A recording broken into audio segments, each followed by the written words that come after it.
ऐसा श्राप मुझे बहुत पहले मिल जाना चाहिए था। मैं तो ऐसे वरदान को मानता हूँ, श्राप कैसे कहूँ। तकरीबन 25,000 संत परीक्षित के पास आए, क्योंकि किसी सज्जन व्यक्ति को यदि दंड मिले तो दुनिया दुखी होती है। और परीक्षित जी तो परम कृपालु, परम दयालु, संतों के हित चिंतक, धर्म परायण है, प्रजा के रक्षक है। उनको इस प्रकार का श्राप मिलने से सब प्रियजनों को कलेश हुआ, सबको कष्ट हुआ, इसलिए सब दौड़े दौड़े आए। परीक्षित की सभा में ब्रह्मा के पुत्र वशिष्ठ मुनि बैठे हैं। वशिष्ठ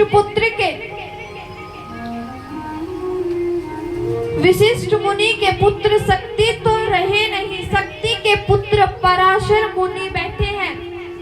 पराशर मुनि के पुत्र वेदव्यास जी बैठे हैं। आपको जरा स्पष्ट कर दूं, वशिष्ठ मुनि हैं जो सुखदेव के बड़पापा हैं। पराशर मुनि सुखदेव के बाबा लगते हैं। व्यास जी जो सुखदेव जी के पिताजी हैं। मार्कंडेय ऋषि बैठे हैं। ये मार्कंडेय ऋषि तो ऐसे हैं जिनके जीवन में हजारों इंद्र बदल चुके। ऐसे ऐसे तपस्वी संत वहां बैठे हैं, लेकिन ये निर्णय कोई नहीं कर पा रहा कि 7 दिन में परीक्षित को मोक्ष कैसे मिले। परीक्षित ने कहा, मैं व्यर्थ की बातों में आप संतों का समय नष्ट नहीं करना चाहता, इसलिए केवल आप इतना बताइए कि 7 दिन में मरने वाले को मुक्ति का कैसे मिले। 7 दिन में मरने वाले को मुक्ति का उपाय बताइए।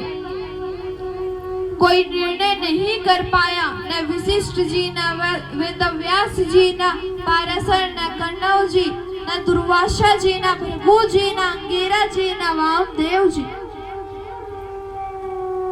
कोई निर्णय नहीं कर पाया कि 7 दिन में मुक्ति कैसे दे, कैसे हो 7 दिन में मुक्ति। लेकिन मेरे कृष्ण के परम लाडले व्यास के परम वंदनीय पुत्र 16 वर्षीय आदरणीय सुखदेव जी महाराज, जो कृष्ण की समाधि में बैठे थे, व्यास जी से भागवत पढ़ने के बाद जो वन में चले गए, तुरंत श्री सुखदेव जी की समाधि टूटी और सुखदेव का मन कहता है, चलो परीक्षित के पास, चलो परीक्षित के पास।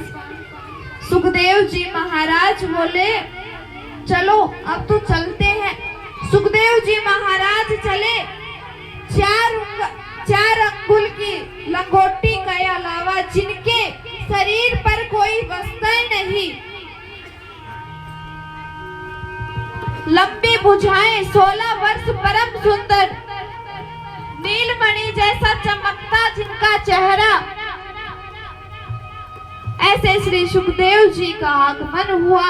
बोलिए सुखदेव जी महाराज की जय हो। इतना ऊंचा संत आ रहा है तो भीड़ तो लगी ही होगी। 2-4 हजार लोग आगे होंगे, 2-4 हजार लोग पीछे होंगे, लेकिन ऐसा नहीं। सुखदेव के साथ में एक भी शिष्य नहीं। जब गांव के किनारे से निकलने लगे तो बच्चे उनके पीछे पड़ गए और नंगा बाबा आया, नंगा बाबा आया ऐसे कहते उनका मजाक बना रहे हैं। 16 वर्ष का सुखदेव राजर्षि परीक्षित की सभा में जैसे ही पहुंचा,